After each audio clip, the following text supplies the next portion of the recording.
ನಮಸ್ಕಾರ.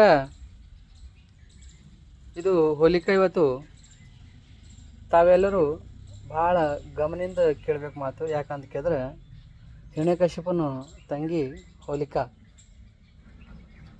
ಹೋಲಿಕಾ ಭಾಳಷ್ಟು ಸಾಧನೆ ಮಾಡ್ಯಾಕಿನ ಹೆಣ್ಮಗಳು. ತಪಸ್ಸೆ ಮಾಡಿ ಬರ್ಮಗೂ ಪ್ರಾಪ್ತಿ ಮಾಡ್ಕೊಂಡಿರು. ಬರ್ಮ್ ತನ್ನ ಖುಷಿನಿಂದ ಒಂದು ಶಾಲೆ ಹಚ್ಚಿದ. ಚುಂಡ್ರಿ ಹಚ್ಚಿದ. ಹತ್ತಿನ ಬಳಿಕ ಅದು ಹ್ಯಾಂಗಿತ್ತು ಅಂತ ಕೇಳಿದ್ರೆ ಭೀ ಅವರು ಈಗ ನಾವು ಹೆಂಗೆ ಆಟ ಮಾಡ್ತೀವಿ ನೋಡ್ರಿ, ಅವ್ರಿಗೆ ಎದೆ ಸೋಕಿರ್ತದೆ. ಎದೆ ಗಿಲ್ಲಿ ಆಗಲಿ, ಚೆಂಡಾಗಲಿ, ಕ್ರಿಕೆಟ್ ಆಗಲಿ, ಇವು ಬಿ ಆಡ್ತೀವಲ್ಲ, ಹಾಗೆ ಈಗ ಬೆಂಕಿ ಸರಿ ಆಡೋ ಸೋಕಿತ್ತು ಆಕೆಗೆ ಹೆಚ್ಚು ಜಾಸ್ತಿ ಸೋಕಿತ್ತು. ಆ ಬರ್ಮಗು ಇದಕ್ಕೆ ವರ್ಧನ ಭಾರಿ ಕೊಡ್ಬೇಕಂತ ತಿಳ್ಕೊಂಡು ಒಂದು ಚುಂಡ್ರಿ ಹಚ್ಚಿರು. ಟೋಟಲ್ದಾಗ ಇದು ಹಚ್ಕೊಂಡು ಎಲ್ಲಿ ಕುಂತರು ಬೆಂಕಿಯಾಗ ಅಂತ ಸುಡಲಿ ಅಂತ ಕಲ್ಪ ಮಾಡಿದ, ಆಶೀರ್ವಾದ ಮಾಡಿದಿತ್ತು.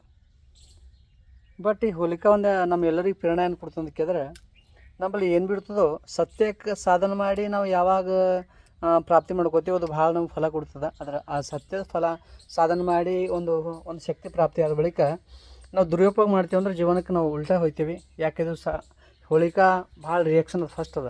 ಇದನ್ನ ಭೀ ಅತಿ ಹೋಯ್ತದೆ, ಅತ್ತಿನ ಭೀ ಅತಿ ಹೋಯ್ತದೆ, ಎತ್ತಿನ ಭೀ ಅತಿ ಹೋಯ್ತದೆ. ಉಲ್ಟಾ ಸರ್ವೇನಾಶ ಆಗಲ್ಲ ಸಾಧ್ಯದ. ಇದು ಚಂದಿಲ್ಲ. ಅದ ಬಟ್ಟಿ ನಮ್ಮಲ್ಲಿ ಎಷ್ಟು ಮಂತ್ರ ಎಷ್ಟು ತಂತ್ರವು ನಾವು ಚಂದ ಇಟ್ಕೊಂಡೋದಕ್ಕೆ ನಾವು ಜಪಧ್ಯಾನ ಮಾಡ್ಬೇಕು. ಚಂದದ ಬಳಿಕ ದುಸರೇ ಸಿಲಿಯಾಕ ಮತ್ತೊಬ್ಬರು ಸಿಲಿಯಾಕ ನಾವು ಜೀವನದಿಂದೂ ಖರಾಬ್ ಮಾಡೋ ಸೋಂಚಿ ಹೋಳಿ ಇಕ್ಬೇಡ್ರಿ. ಅದ ಬಿಟ್ಟು ನಿಮ್ಗೆ ಏಟದ ಉಪಯೋಗ ಆಟ ಮಂದಿಗೆ ಒಂದು ಒಳ್ಳೆ ಸೋಂಚು ಮಾಡಿರಿ. ಬೆಳಕಂದ್ರೆ ನೀವು ಮತ್ತೊಮ್ಮೆ ನಾವು ಖರಾಬ್ ಮಾಡ್ಬೇಕಂತ ನಮ್ಗೆ ಸ್ವಲ್ಪ ಏನಾರ ಇತ್ತು ಅಂದ್ರೆ ಅದು ಒಂದಕ್ಕೆ 10 ದಿವಸ ಹೋಯ್ತದ. ತಾವೆಲ್ಲ ಇದು ಶಾಣತನ ಮಾತು ಹೇಳ್ತಿಲ್ಲ. ಆದರೆ ನಾವು ಭೀ ಪ್ರಾಪ್ತಿ ಮಾಡ್ಬೇಕಾದ್ರೆ ಭಾಳ ಮುಷ್ಕಿಲ್ ಮಾತದ, ಉಮ್ಮರ್ ಖತಮ್ ಆಯ್ತದ. ಬಟ್ ಇವತ್ತು ನಾವು ಒಂದು ಜೋಶಿನೊಳಗೆ ಒಂದು ನಕಾರಾತ್ಮಕದಿಂದ ನಾವು ಜೀವನದೊಳಗೆ ಒಂದು ದೋಸ್ತಿನ ಜೀವನದೊಳಗೆ ನಾವು ಯಾವಾಗ ನಾವು ಯೋಚನೆ ಮಾಡ್ಕೋತೀವೋ ಭಾಳ ಫೇಲ್ ಮಾಡ್ಕೋತೀವಿ. ದಯವಿಟ್ಟು ನಾವು ಭೀ ಗಲತ್ ಸೋಂಚು ಮಾಡಾಡ್ದೆ. ನಾವು ನೀವು ಕೊಂದು ಚಂದ ಹೋಳಿ ನಾಳೆಗೆ ಮುಂಜಾನೆ 6:30 ಹಿಡಿದು ನಮ್ಗೆ ಸೂತಕ್ಕೆ ಬರ್ತದೆ.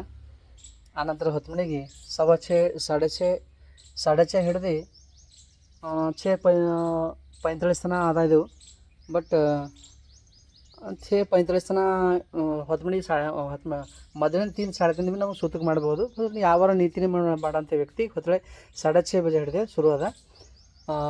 ರಾತ್ರಿ 6:30 ಪೌಣೆ 7 ಒಳಗೆ ಮುಗಿಲೋಯ್ತದ. ಆಗ ನೀವು ಸ್ನಾನ ಮಾಡಿ ಏನು ಭೀ ಪೂಜೆ ಪಾಠ ಮಾಡ್ಬೋದು. ಅನ್ನೋದು ಸೆಕೆಂಡು ಗ್ರಹಣದ ಟೈಮ್ನಾಗ ಏನು ಭೀ ಪೂಜೆ ಪಾಠ ಮಾಡಿ ಏನು ಭೀ ದೇವ್ರಿಗೆ ಪರಿಶುದ್ಧ ಮಾಡಿ ದೇವ್ರಿಗೆ ತೋರ್ಸ್ಲಾಕೆ ಹೋಗ್ಬೇಡ್ರಿ. 7 ಬಜೆ ಅದ, 7 ಬಜೆ ಮೈ ತೊಗೊಂಡು ನಾವು ಪೂಜೆ ಮಾಡ್ಬೋದು. ಅದ ಬಟ್ಟಿಗೆ ನಾವು ಭಾಳ ಚಂದ ನಾವು ಎಷ್ಟು ಧ್ಯಾನ ಮಾಡ್ತೀವೋ ಜಪ ಮಾಡ್ತೀವೋ ಅದಕ್ಕೆ 1ಕ್ಕೆ 10 ಕೊಡ್ತದೆ. ಅದ ಬಿಟ್ಟು ನಾಳೆಗೆ ಧ್ಯಾನ ಮಾಡೋ ಕೋಶಿಶ್, ಮಂತ್ರ ಪಠಣ ಮಾಡೋ ಜಪ ಕೋಶಿಶ್, ಒಳ್ಳೆ ಮಂತ್ರ ಯಾವ ನಮ್ಮ ಜೀವನ ಸಾರ್ಥಕ ಮಾಡೋ ಅವು ನಾವು ಜೀವನ ನಾವು ಯಾವಾಗ ಧ್ಯಾನ ಜಪ ಮಾಡ್ತೇವೆ ಫಲ ಕೊಡ್ತದೆ. ಇದು ಮಾಡಿ ನೋಡಿರಿ. ನಮಸ್ಕಾರ.